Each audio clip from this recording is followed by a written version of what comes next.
Dings der Boomster.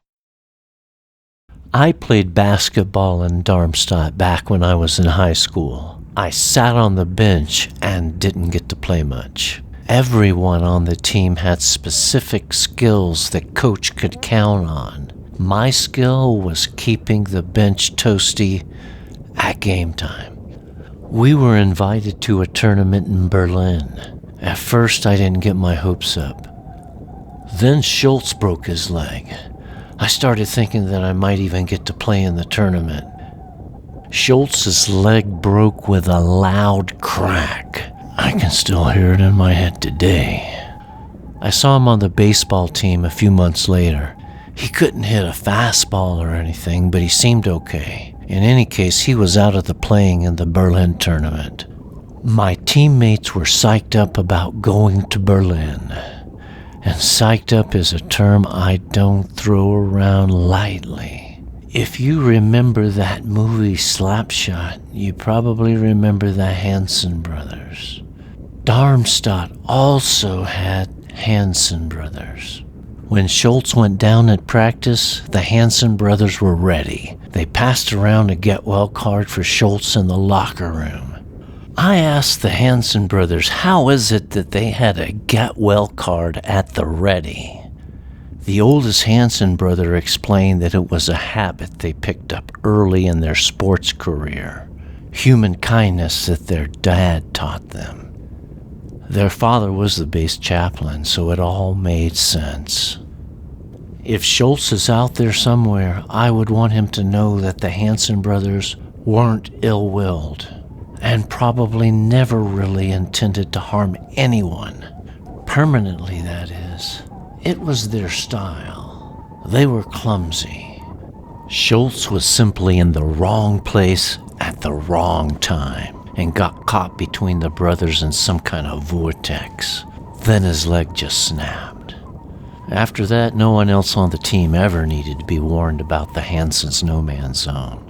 It was implicit.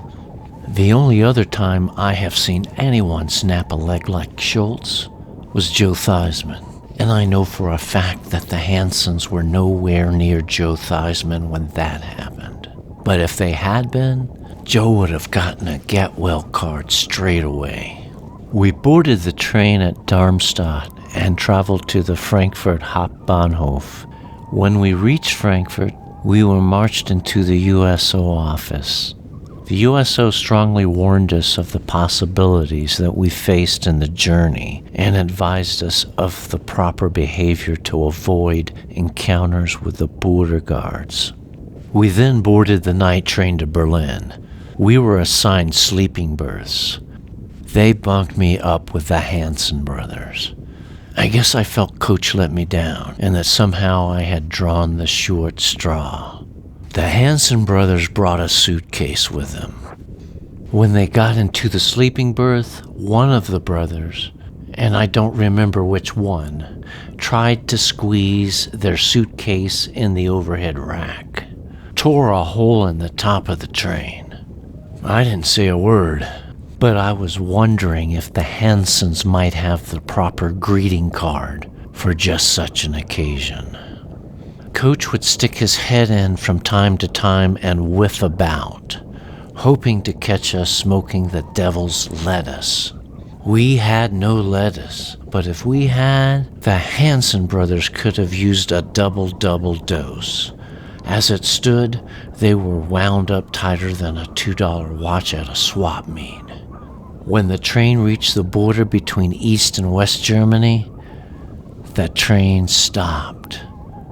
Border guards lined the tracks. When you looked out the window, you saw border guards holding their rifles at their side as they stood at attention. I woke up when the Hansen brothers started yelling out the window at the border guards. I can't tell you exactly what they said, but I can tell you that the Hansens could sure dish it out in a manner that you wouldn't normally expect from Lutherans. I thought Shiza was fixing to hit the fan as the brothers continued to insult the border guards. But after a few minutes, I guess that the border guards realized that the Hansen brothers were spunked in the head because the train started rolling again. What a relief. Anyway, that was the first experience I had aboard the night train to Berlin. The second time I rode the night train to Berlin was a few years later. I was with Julie. Julie had family in Berlin, and we were going to visit her cousin. I met Julie at the Heinerfest in Darmstadt. She sang in a traditional German band. Julie and her brother performed music while folks in traditional outfits danced around the stage. Beer tents were the discos of the time. And if you promised to be good, you could dine and dance and sing and shout. But I tried to stay off the dance floor. Kinda funny, the first time I saw the chicken dance, folks seemed to be hypnotized in their bird-like groove. I think maybe Julie hypnotized me the same way. Julie and I played cards until she fell asleep. I was thinking about the last trip I made when I was in high school and couldn't get to sleep. When we reached the border, the train stopped. The East German border guards were there, just like before. We had been there a few minutes when 3 East German border guards boarded the train. The guards walked past our sleeping berth. The noise must have awoken Julie. She asked what's going on. I told her that the border guards were on the train. She stood up in her pink pajamas, opened the door to the berth, grabbed my guitar, and stepped out into the passageway. I heard the border guard scream just before Julie smashed him with my guitar. Julie turned back around and stepped back into the sleeping berth. She handed me what was left of my guitar and said something like, I don't know, it sounded like "tune it." I didn't say a word. Julie went right back to sleep. The border guard stepped off the train rather quickly following their confrontation with Julie. About a minute later, we were rolling again. I stashed my smashed guitar in the passenger compartment. I didn't know what to do. The guitar seemed like evidence at that point. We reached Berlin a few hours later. We were getting off the train when several people ran up to Julie and asked her to autograph my smashed guitar. She signed the guitar and gave it back to them. This was a good day for Deutsche Bahn. I guess Julie was kind of rough with guitars. I don't know what they teach you in Oompa bands. Julie smashed another one of my guitars about a year later. Maybe I can tell you about that one some other time. And you know, it's kind of funny. I have never been sure she was really awake when she smashed that East German border guard.